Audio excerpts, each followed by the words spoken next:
میرے عزیزو، آپ کے سامنے ایک مہلک بیماری کے بارے میں گفتگو کرنی ہے۔ وہ ہے حرص و طمع، جس کو لالچ بھی کہتے ہیں۔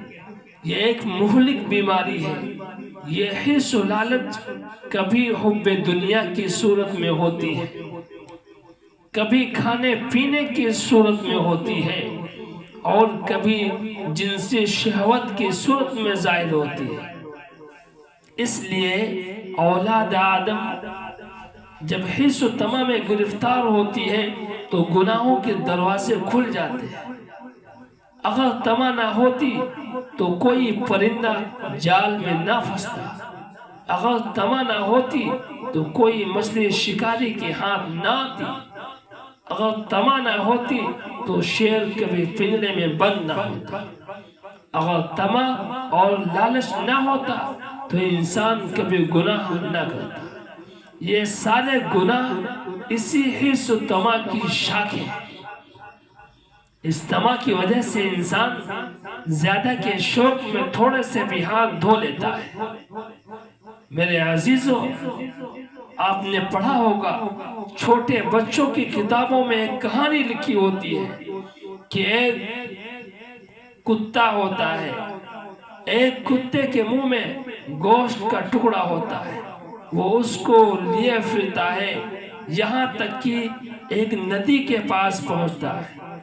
جب وہ ندی میں اپنا عکس دیکھتا ہے تو اس کو دوسرا کتا محسوس ہوتا ہے، اس کے اندر طمع اور حرص ہوتی ہے، اس سے بھی گوشت کا ٹکڑا چھیننا چاہتا ہے، لیکن جیسے ہی وہ منہ کھولتا ہے وہ اپنا بھی سرمایہ، اپنا بھی گوشت کا ٹکڑا گنوا دیتا ہے اور وہ دریا میں گر جاتا ہے۔ تو یہ حرص و طمع جو انسان کو تباہ و برباد کر دیتی ہے۔ میرے عزیزو، یہ حرص کشتی کے سوراخوں کے مانند ہے۔ سوراخ چھوٹا ہو یا بڑا ہو، بند نہ کرے تو کشتی کے ڈوبنے کا سبب بنتا ہے۔ طمع تھوڑی ہو یا زیادہ، اس کا علاج نہ کیا جائے تو انسان کی کشتی ڈوبنے کا سبب بن جاتی ہے۔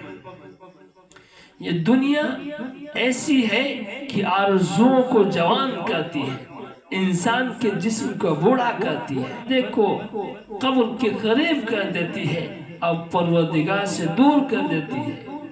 ایک آدمی جو جوئے میں ملوث ہوتا ہے، وہ جوا کھیلتے کھیلتے بہت سی رقم حاصل کر لیتا ہے، لیکن جب وہ گھر جاتا ہے تو اس کا ایک بچہ کہتا ہے، ابو مجھے پانی کی بوتل چاہیے، اور وہ پانی کی بوتل لینے جاتا ہے، لیکن اس کے اندر حرص و طمع بھری ہوئی ہوتی ہے۔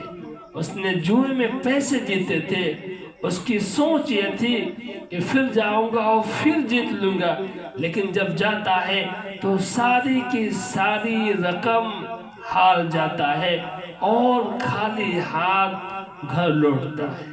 تو یہ حرص و طمع کہیں کا نہیں چھوڑتی ہے۔ اس لیے میرے عزیزو، ہمیں اور آپ کو اس سے بچنا ہے۔